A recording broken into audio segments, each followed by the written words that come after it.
Good morning, children. In previous modules, we have learned about what is agriculture, what are agricultural practices, and how you can prepare the soil for sowing the seeds, and what are the methods involved for selecting the seeds, and also about what are required for the healthy growth of the plant, that is manures and fertilizers, and what is the difference between manures and fertilizers, why we will prefer manures over than fertilizers, and also different methods of irrigation we learn. So today's module we are going to learn about protection of crops from weeds and pests, and process of harvesting, process of storage, and animal husbandry. Now, what are weeds? When generally we may observe even in our garden also, when some plants are there, along with that some unwanted grass like plants, small plants also may grow. Why these will grow? These unwanted, all these are unwanted plants we observe. How these will grow? Generally, some insects, birds, when they are moving in the air, they may leave some droplets, or they may eat some parts of the fruits and then leave the seeds on the ground. These will grow like unwanted plants. So the unwanted plants which are present in between wanted plants are called weeds. These are undesirable plants. These undesirable plants are called weeds. These has to be removed. Why? What happen if you are not remove these? If you are not remove this, these may compete with the crop plants. By whatever the nutrients, water, and whatever we are giving for the growth of the plant, all these will be shared with these unwanted plants. So the actual plants may be deficient of these substances. So to avoid that, we need to remove these weeds. Otherwise, they will affect the growth of the plant and also interfere even in harvesting, and may be poisonous for animals and human beings. And how can remove these weeds? Generally, you may observe if it is a small place, for example, in our garden means generally we may pick out those grass, all those one. But whereas in fields, how they will be removed, even there also depends upon the area of the fields. Manually they will remove, or by using some chemicals also they will be removed. And what are the objects used to remove these weeds manually? Before tilling also these will be removed. Once you remember what we discussed during the process of losing the soil, when we are losing the soil, that means tilling before sowing the seeds, whatever the unwanted roots present in that soil also removed, but still any left that will be grow along with these seeds. Those we need to remove before the plant, the saplings go for flowering.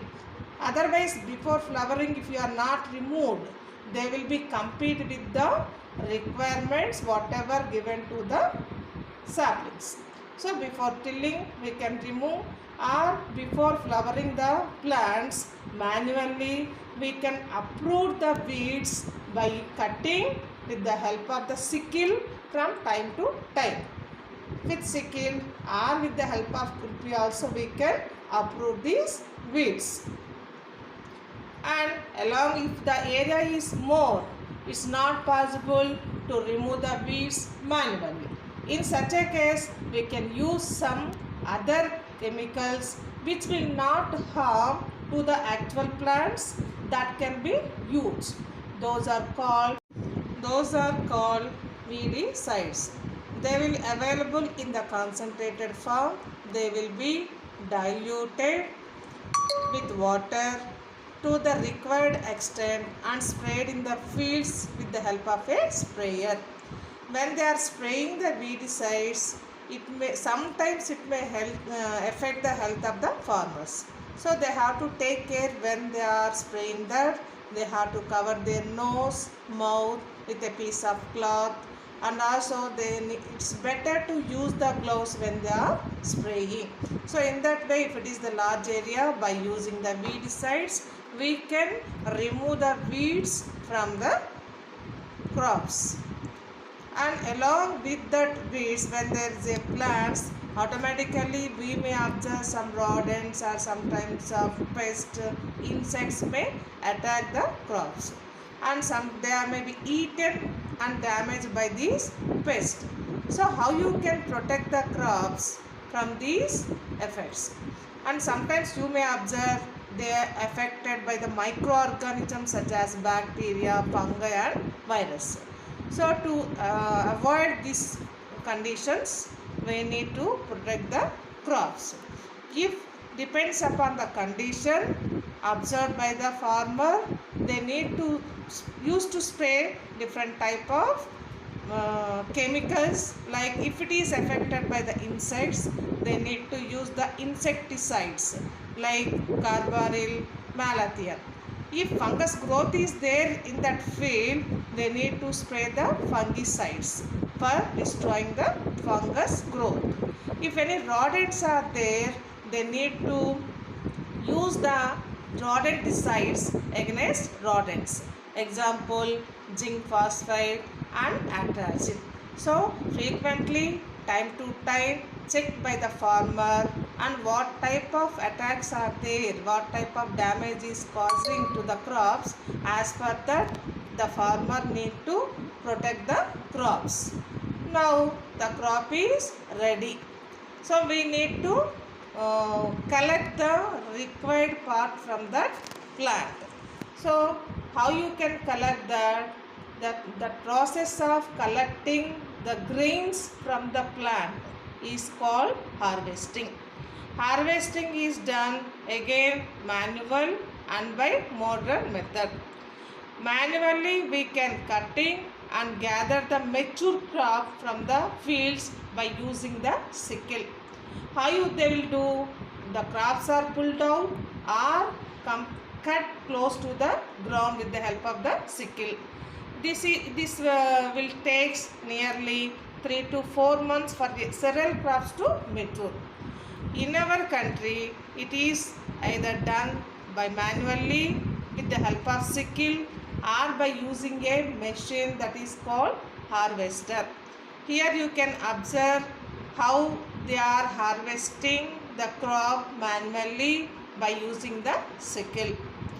And what is the use of this manual means, if the area is less,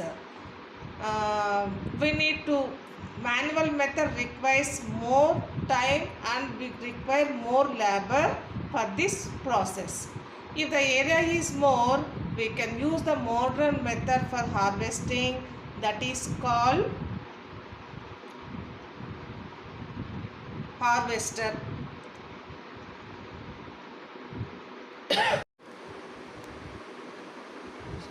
So we remove the plant from the field. So where is the edible part in these plants? Grains. The edible part is present in the form of grains. So the grain has to be removed from the plant. So the process of loosening the edible part of grain from the inedible chaff is called threshing. Threshing means the process of removal of edible part from the inedible chaff. So again here also there are two methods. One is manual method and the other one is modern method. The first method which involves manual is, you may observe in the picture, some persons are taking that plants and beating over the hard structure. When they are beating on the hard structure, the edible part and the unedible part both will be separated because of the force applied the persons when they are beating over that. The edible part will be separated. This is one method. And another method is harvesting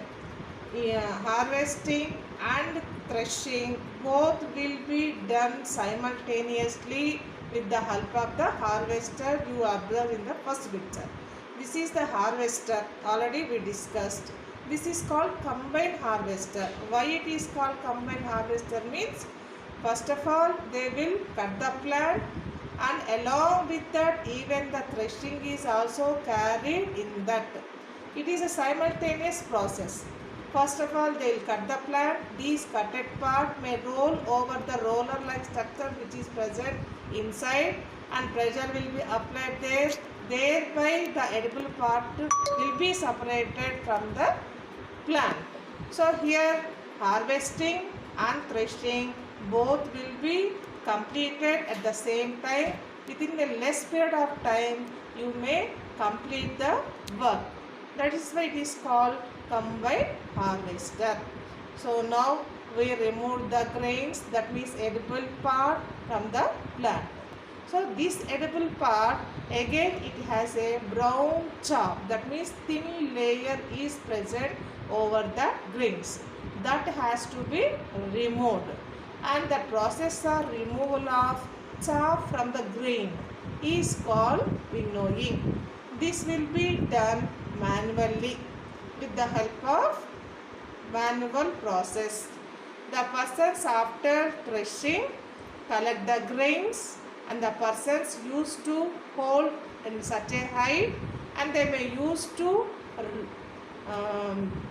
throw the grains into the air, and the blown away wind may carry through that grains, which can remove the lighter particles, and the heavier particles will be settled down as a heap. And by using this process we also can remove the insects, pests from the stored grains. This process is called winnowing. Now we got the grains. The season, generally you may observe there are some festivals which used to celebrate during a particular period of time. For example, during the month of January, we know we will celebrate the Pongal. Why during in those months only we will celebrate? Means in that month all these farmers will they will complete their harvesting. So their families will be very happy by getting that yield. So to celebrate their happiness, they used to celebrate some festivals. Those festivals are called harvest festivals. After every 3 or 4 months of their hard work, there comes the day of the harvest. That sight of golden fields of standing crop laden with grain fills the hearts of farmers with joy and its sense of well-being. The efforts of the past season have borne fruit, and it is time to relax and enjoy a little. The period of harvest is thus of great joy and happiness in all parts of the India. Special festivals associated with the harvest season are Pongal, Paisakhi, Holi, Diwali, Nabanya and Bihu. So now the farmers got the grains that need to be stored properly, otherwise they will be get damaged. How they may store these grains? Proper care should be taken to store these grains for further use. So before storing the grains are dried in the sun and then packed in bags or bins before being stored in granaries. Why they need to dried in the sun? Because the fresh grains may have moisture. Without drying, if they store in the granaries, these moisture help for the growth of fungi or pest in the grains, which will spoil the grains.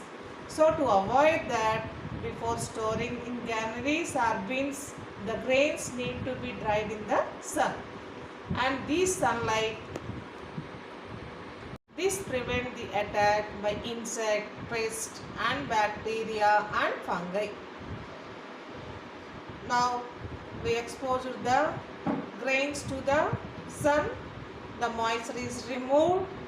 When it is done, these grains are packed in granaries with the help of gunny bags. If it is small amounts, the farmers itself can store by using manual methods.